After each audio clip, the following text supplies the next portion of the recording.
Well, thank you for the introduction previously, and also thanks for the invitation to present my work here today. What I'd like to do is talk about Glycan array technology and how we've applied it to look at novel bacterial host interactions. First, some geography. I'm from the Gold Coast, which is here, and that's in the southern corner of the state of Queensland in Australia. And on the Gold Coast, we have a campus of Griffith University with 19,000 students. It's our major health campus. And on that campus, we have the Institute for Glycomics. This was started by Mike von Itzstein, who's the current director, who is best known for designing the anti-influenza glyco-based drug Relenza, and is an institute which is comprised of 175 scientists working on glycoscience, equally split between organic chemists, synthetic chemists, medicinal chemists, and biologists, primarily working on infectious diseases. So one of the tools that we've developed there and implemented within our institute is a Glycan array system. Others have developed these also, but we generate our own as well. So Glycan arrays essentially are oligosaccharides, polysaccharides, and monosaccharides, which are covalently bound and printed onto a microscope slide, very much like an expression profile analysis slide with DNA oligonucleotides. You can then take fluorescently labeled cells or proteins and expose them to the slide, put a frame on, put a small solution here, do an incubation, washes, and then look at detection of binding to the glycans on the slide.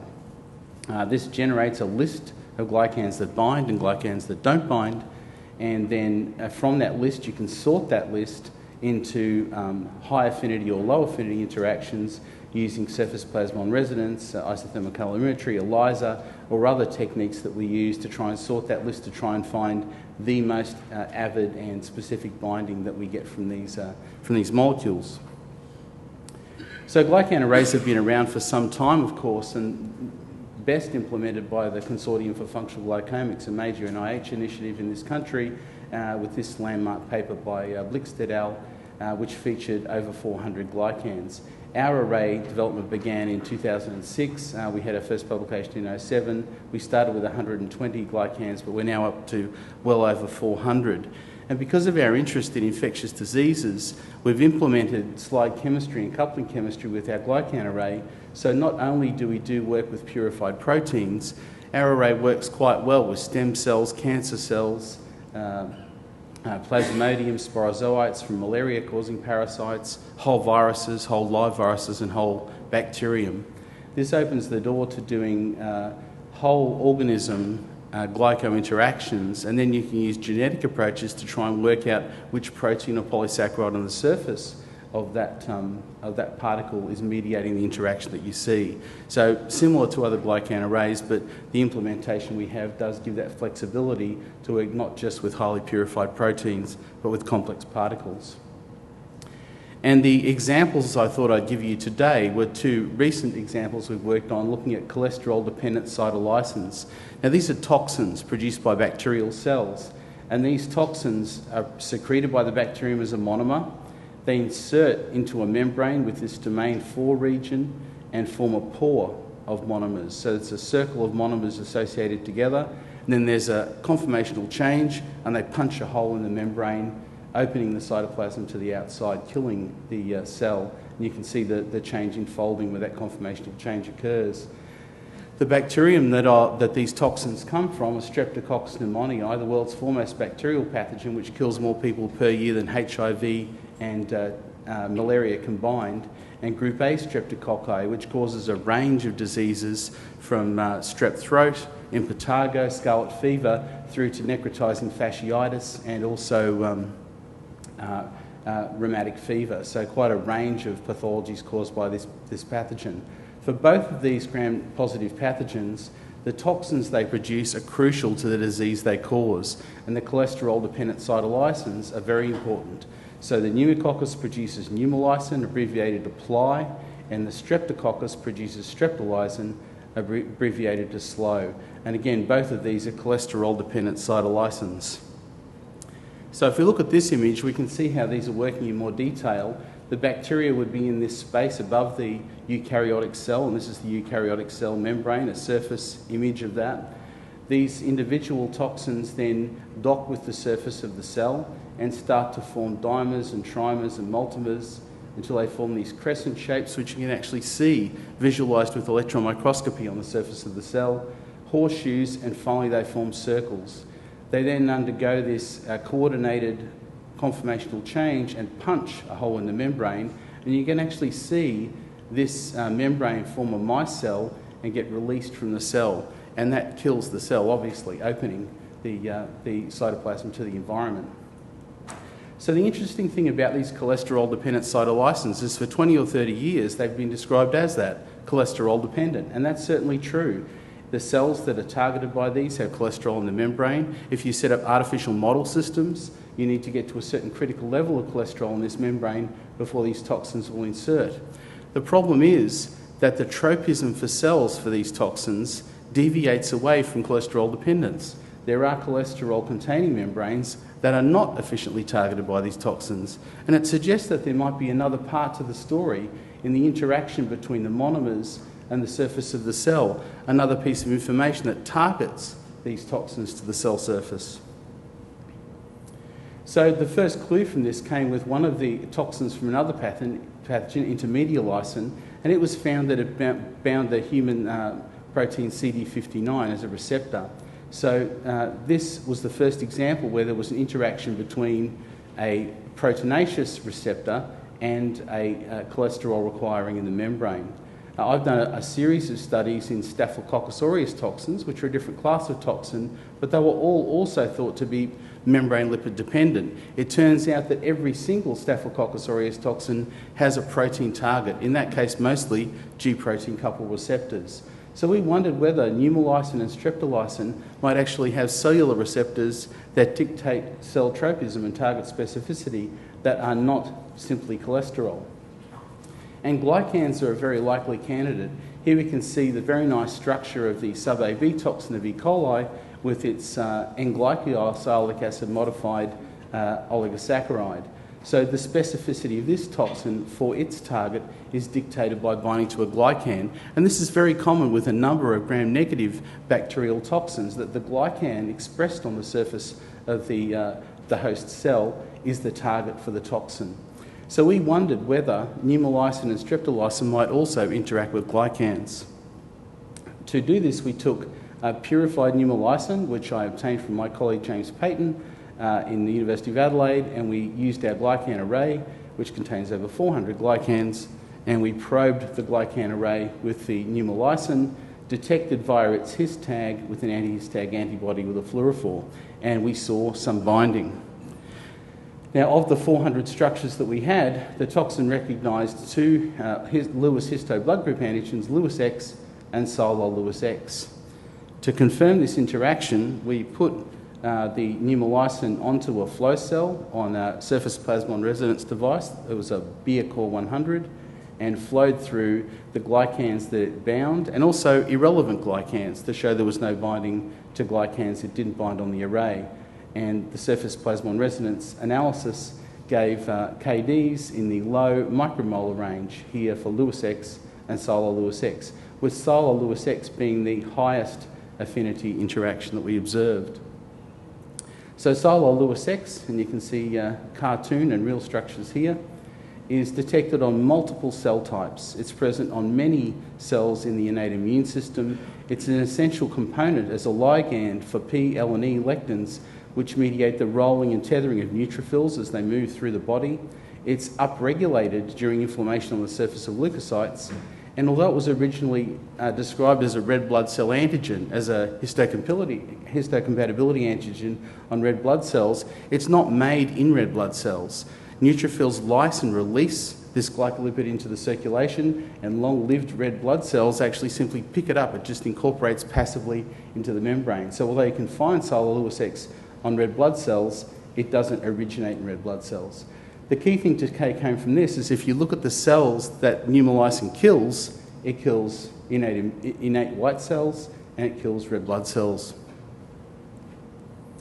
We then wanted to ask, could we work out where this binding was being mediated? And we had constructs from our colleague that was domain 1, 2 and 3 of the protein and domain 4 expressed separately.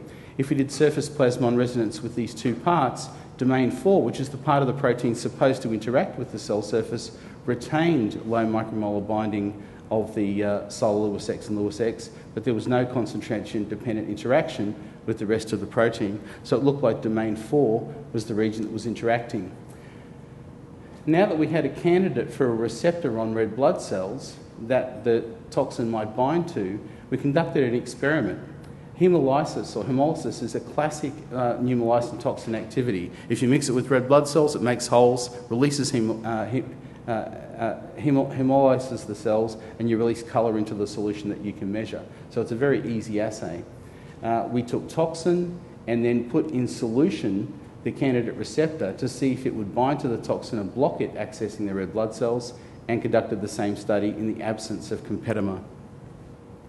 What we found, and here I'm showing you a hemolytic assay, so this is 100% lysis of the red blood cells. If you add the toxin, you get 100% lysis. If you add solar Lewis X at the same time, it prevents complete hemolysis of the red blood cells. If you add Lewis X, a lower affinity target for the toxin, it doesn't block as well, in fact not significantly. And if you take two Lewis antigens that are on red blood cells but don't bind this toxin, they have no protective effect at all. This slide shows, this figure shows the concentration-dependent effect of pneumolysine. If you add the toxin and start at 50 nanograms per mil and move to a higher level, you get up to 100% lysis.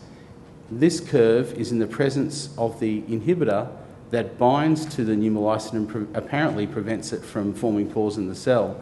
This can protect the cell at these 3 concentrations, but you can overcome that protection by putting in lots of toxin. We then did an experiment where we took antibodies that recognised solar Lewis X and Lewis X on the surface of the red blood cells to see if we could block the target of the toxin and see if we could prevent lysis of the red blood cells. And here in this experiment where we set the killing activity, the amount of toxin we put into 50%, we can see we get 50% killing with pneumolysine alone. If we coat the cells with antibodies that bind to solar Lewis X, we reduce the killing. If we block the other target, Lewis X, we reduce the killing. If we add both antibodies, we get additive protection. And if we add a Lewis antigen antibody that binds to the red blood cells at an equal level, but does not cover the 2 targets of the toxin, we get no statistically significant protection. We then wanted to ask the question, what's happening here? We have a toxin that we know associates and forms pores in the surface of the cell. If we put solar Lewis X in solution and it binds to the toxin, is it preventing the toxin from binding to the cell? Or is the toxin still binding to the cell, but we're preventing somehow the interaction between the toxins to form the pore? So are we protecting the cell from interaction, or are we somehow blocking those pores, those circles forming? To do this analysis, we did cell sorting. So on the right-hand side of the panel, you can see cells that have been fluorescently labelled, red blood cells, but they've got no pneumolysine present. If you add pneumolysine and detect it with a fluorescent antibody, you can see we get a shift in the cell population, showing that pneumolysine binds the cells. If we put in lactose, an irrelevant sugar control which doesn't bind to the toxin, we still get the shift. Over on the left-hand side, if you do the same study, we get a shift if we add pneumolysine, but if we protect the cells by adding solar Lewis X in solution, it binds to the toxin and stops it binding to the cells, so we don't get any shift. So the answer to this question is we're blocking the toxin from interacting with the red blood cell. We then modelled the structure of pneumolysine, which has not been solved, against a range of other cholesterol-dependent cytolysins that all share reasonable structural homology. And based on that homology model, we then ran some bioinformatic analysis to try to predict lectin binding sites. And we found lectin binding sites in the model based on provincial lysine and the model based on the intermediate lysine. And we picked key residues in this candidate lectin binding site and made 2 mutations. And if we studied the behaviour of the mutant pneumolysine protein that we produced, the recombinant protein, we found that by knocking out these key residues, we changed the affinity for solar Lewis X significantly in both cases, suggesting that they were associated with the recognition of that particular sugar structure. Not only did we change the recognition of solar Lewis X, but that correlated with the different kinetics of killing of red blood cells. Here we can see wild-type pneumolysine. Here we can see one of the site-directed mutants, which shifts that killing so that it's less effective at a low concentration, and an even greater effect with the second mutant.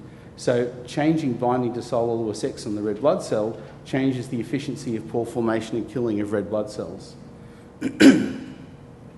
After we looked at pneumolysine from Streptococcus pneumoniae, we then also looked for lectin binding sites in the known structures using bioinformatic approaches in these other cholesterol-dependent cytolysins. And we found a very nice potential lectin binding site in streptolysin from group A Streptococcus. This is the one that causes necrotizing fasciitis and a range of pathologies for which this toxin is important. So we wanted to ask the question, perhaps streptolysin also has a glycan target on cells. We did a glycan array analysis using purified streptolysin, looked at what glycans that it bound, and found that this cholesterol-dependent cytolysine recognised 47 different glycan structures on our glycan array. Many of the structures had similar substructures within them, and it looked like it was binding at low affinity to many things, but high affinity to a few.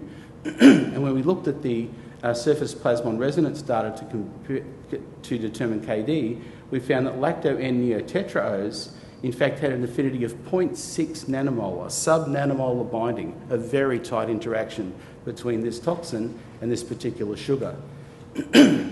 Now, lacto-neotetraose, as you may well know, is a glycosphingolipid called paragloboside, also known as N-neotetracyl-ceramide.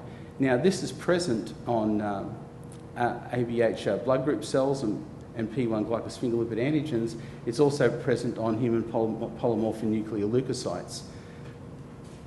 Streptolysin kills red blood cells, and streptolysin kills human polymorphin leukocytes. So the expression of this potential receptor makes sense with the biology of the cells that it targeted. We took a very similar approach, doing this very simple hemolytic assay, taking human red blood cells, adding toxin, and getting 100% killing if we put in streptolysin. And that was concentration dependent, depending on how much streptolysin we put into the assay. If we incubated streptolysin with cellobiose, which it does not bind, we saw no significant difference in killing with streptolysin. However, if we added lacto-N-neotetraose in solution at 1 millimolar, we could completely protect the red blood cells. There was zero hemolysis. So this very tight interaction between lacto-N-neotetraose and this toxin seems to completely prevent it interacting with the red blood cells, killing zero of the red blood cells in this assay.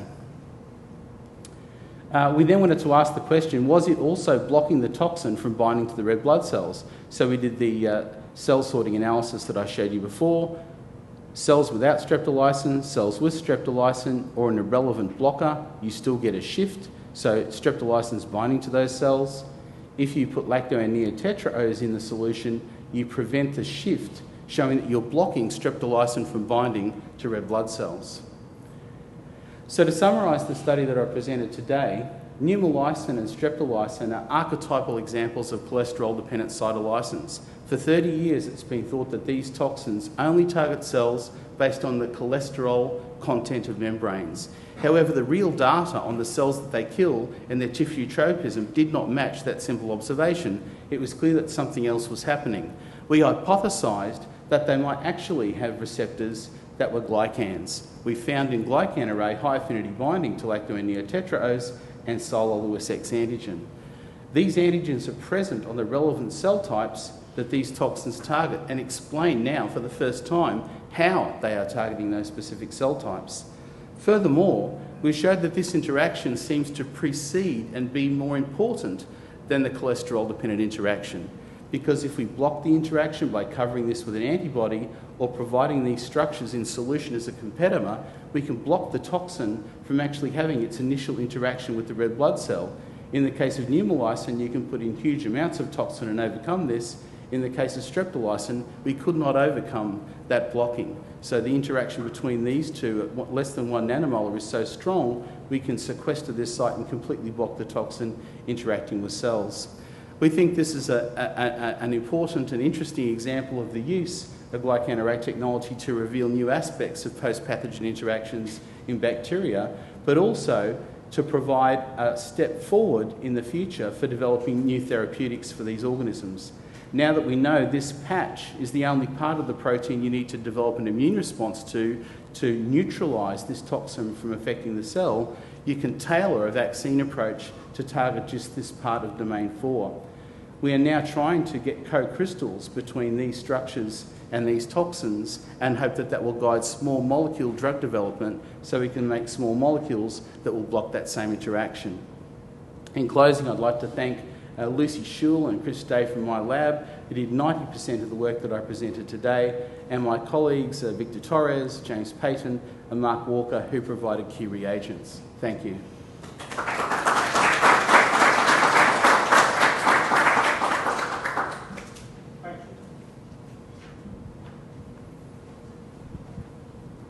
Nice talk. As you know, Streptococcus pneumonia has been shown to bind to alpha 2,3 and 2,6 sialic acid. And have you identified those targets during your screen? And also a subsequent question is, if you use the one without fucose, does it bind better? Okay, so in the glycan array, we had the the non-fucosylated structure doesn't bind at all. I see. Okay, and the other question about the general binding of the organism to certain targets. So we have other projects where we fluorescently label the whole bacteria and look at its interaction with the array. And what you find is that a lot of the array gets bound by the bacterial cell. Many of these bacteria make a living by scavenging human sugars. So they have glycosidases and transporters on the surface that try to remove, clip off and then uptake glycans from human sources, mucins from cells, etc. So we see a lot of binding, and we're now going through using mutagenesis to try and work out which protein is responsible for which binding event that we see, but we haven't identified those yet. But that's something we're looking at for both Streptococcus and Pneumococcus. How about the streptolysin specificity? The structure, I think the polylactosamine seems to have some of the structure here. Does it recognize polylactosamine?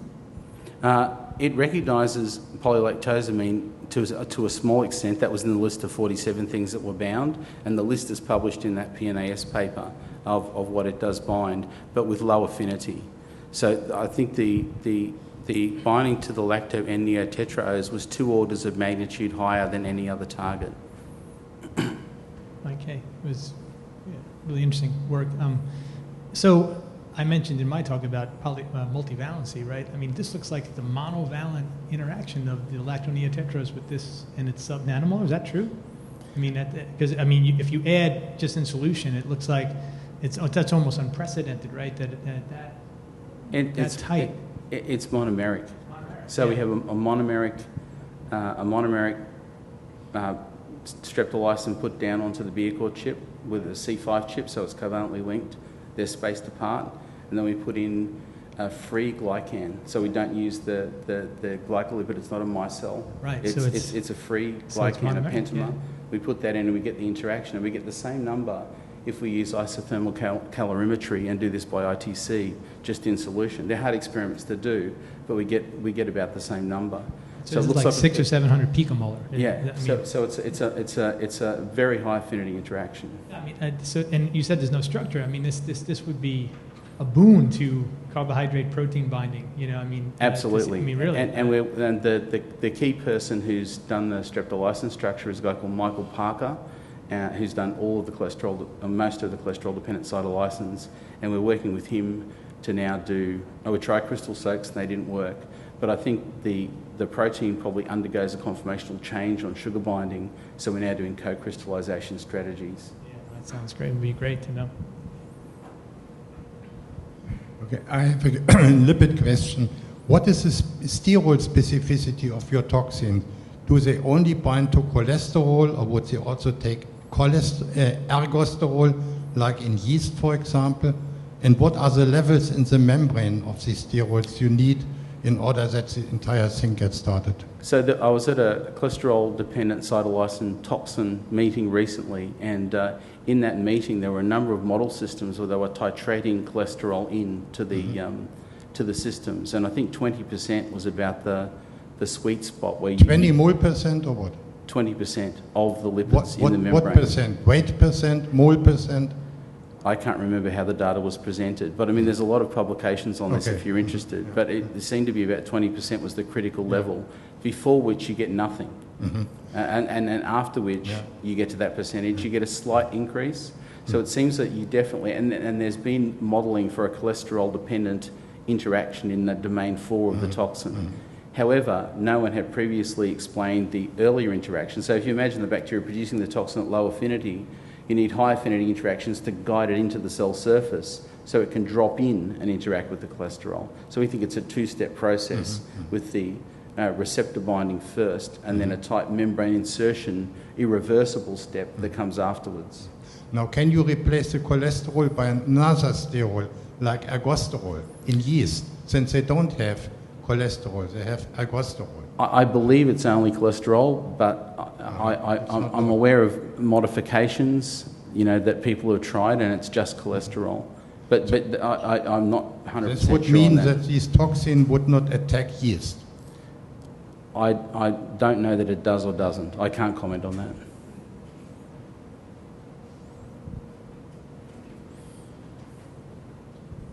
A fascinating study. Looking into at the patient level in terms of treatment, therapeutic treatment, how you would see how this would be looked at in terms of the therapy from your studies? Well, with streptolysin, there's a very significant, if you use streptolysin mutants, the group A streptococcus may is a range of toxins, but streptolysin is one of the toxins in that cocktail that's quite important. So one therapeutic intervention could be a vaccine-primed immune response that was specifically targeted at neutralising that particular component. And because you're down to a very small region of domain 4, which can be made recombinantly and soluble, you can imagine a vaccine-primed immune response which could give neutralising antibodies to prevent that infection. Also, small molecules could be used to prevent the interaction between the toxin and the cell type. And in interventions in the case of necrotising fasciitis, where you have debriding, treatment at surgery and antibiotics is the only thing that works, it could be that this could be an additional component that could make a difference in the outcome. I should mention with both of these pathogens that antibiotic resistance is becoming more of a problem. So although both can be treated with antibiotics, with the streptococcus, antibiotic resistance is important. It's more of an acute infection, but the group A streptococcus, which has autoimmune disease that follows on, like rheumatic heart disease and renal disease following strep throat infections and invasive disease, is really something that's better prevented than treated.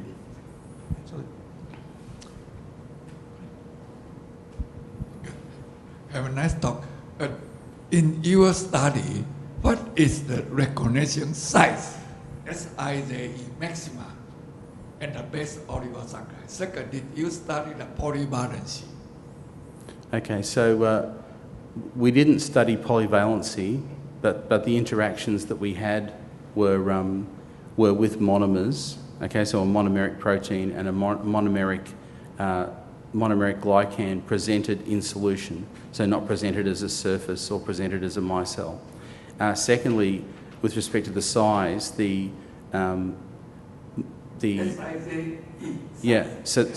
size of the oligosaccharide was a tetrasaccharide that we did